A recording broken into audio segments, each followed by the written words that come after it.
अस्सलाम वालेकुम। Welcome to students learning point. आज का हमारा टॉपिक है रिसेप्टर्स।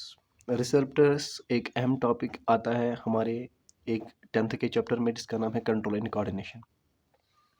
तो रिसेप्टर्स होता क्या है? रिसेप्टर्स वो स्पेशलाइज्ड टिप्स होते हैं नर्व सेल्स में जो डिटेक्ट करते हैं इंफॉर्मेशन, यानी वो स्टिमुलस डिटेक्ट करते हैं from the environment. Stimulus means चाहे हीट हो, चाहे कोल्ड हो, चाहे टैक्टाइल हो। टैक्टाइल मीन्स टच, या किसी की आवाज़ हो, कुछ भी जो रिसीव करता है एनवायरनमेंट से, उनको हम बोलते हैं रिसेप्टर्स। ठीक है, तो इसीलिए मैंने लिखा these are the special tips of the inform of some nerve cells that detect the information from the environment. These are located in our sense organs. ये आप बात याद रखेंगे कि जो रिसेप्टर्स होते हैं वो हमारे सेंस ऑर्गन्स में होते हैं। हमारे पास कितने सेंस ऑर्गन्स हैं? 5 सेंस ऑर्गन्स होते हैं हमारे पास। एक है ईयर, दूसरा है हमारे पास आई, तीसरा है हमारे पास नोज,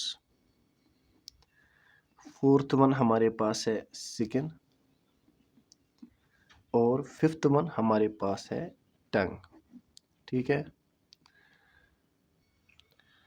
सबसे पहले एयर की बात करेंगे तो हम देखेंगे एयर में कौन सा रिसेप्टर पाया जाता है। एयर में पाया जाता है फोनो रिसेप्टर।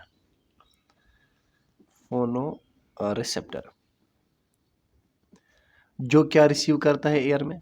साउंड को रिसीव करता है। ठीक है, यानी it means it helps us in hearing. It helps us in hearing. ये हुआ पहला रिसेप्टर। इसके बाद आता है आई, सेकंड वन। तो आई में कौन सा रिसेप्टर होता है? आई में होता है फोटो रिसेप्टर, क्योंकि हमने बोला कि हर किसी सेंस ऑर्गन में एक रिसेप्टर होता है जो रिसीव करता है एक्सटर्नल स्टिमुलस को। इसके बाद आई रिसेप्टर में आई में होता है फोटो और रिसेप्टर। फोटो रिसेप्टर किस में मदद करता है? ये रिसीव करता है इमेज, या हम बोलेंगे सिंपली ये देता है हमें विजन, यानी देखने में मदद करता है।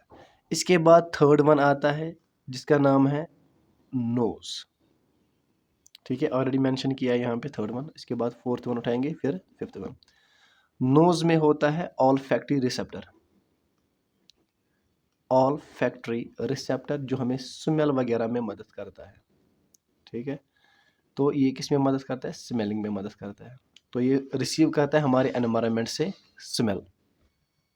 इसके बाद हमारे पास फोर्थ वन है जो हमने लिखा स्किन। स्किन में कौन सा रिसेप्टर होता है? स्किन में होता है थर्मो रिसेप्टर,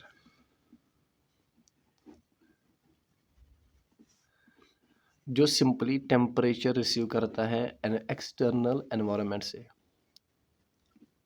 टेम्परेचर में सिंपली आएगा या तो हीट या कोल्डनेस।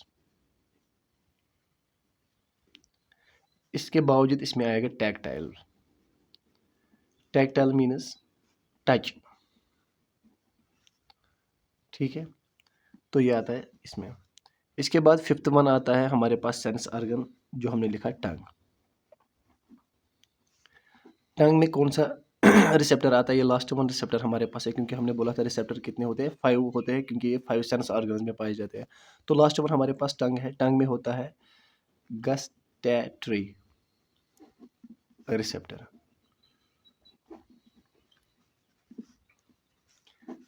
ये हमें किस में मदद करता है? ये हमें टेस्टिंग में मदद करता है। तो ये थे हमारे पास 5 रिसेप्टर्स जो हमारे नर्व सेल्स में पाए जाते हैं, नर्व टिप्स में पाए जाते हैं, नर्व एंडिंग्स में पाए जाते हैं। और वो नर्व एंडिंग्स कहाँ पे होते हैं? ये रिसेप्टर्स ये होते हैं हमारे सेंस ऑर्गन्स में। हमारे पास 5 सेंस ऑर्गन्स हैं, तो हमें भी यहाँ पर 5 सेंस ऑर्गन के नाम लिखे। उनमें से सबसे पहले हमने लिखा ईयर का, लिखा हमने सबसे पहले। उसके बाद लिखा हमने आई का, उसके बाद नोज का लिखा, उसके बाद हमने स्किन का लिखा और आई लिखा, और लास्ट में लिखा टंग का। ईयर में हमने लिखा फोनो रिसेप्टर जो हेयरिंग में मदद करता है, जो रिसीव करता है साउंड एक्सटर्नल एनवायरनमेंट से। इसके बाद हमने लिखा आई का फोटो रिसेप्टर जो हमें इमेज वगैरह यानी विजन में मदद देता है, देखने में मदद देता है। इसके बाद थर्ड वन नोज़ है हमारे पास, जिसमें ऑल्फैक्टरी रिसेप्टर होता है जो हमें स्मेलिंग में मदद देता है, जो कि रिसीव करता है smell from the environment. Fourth one हमने पढ़ा स्किन के बारे में, जिसमें थर्मो रिसेप्टर होता है जो टेम्परेचर, हीट, कोल्डनेस वगैरह टच जो हमें ये फील कराता है। इसके बाद टंग, जिसमें गस्टैटरी रिसेप्टर होता है जो हमें टेस्टिंग में मदद करता है। Thank you.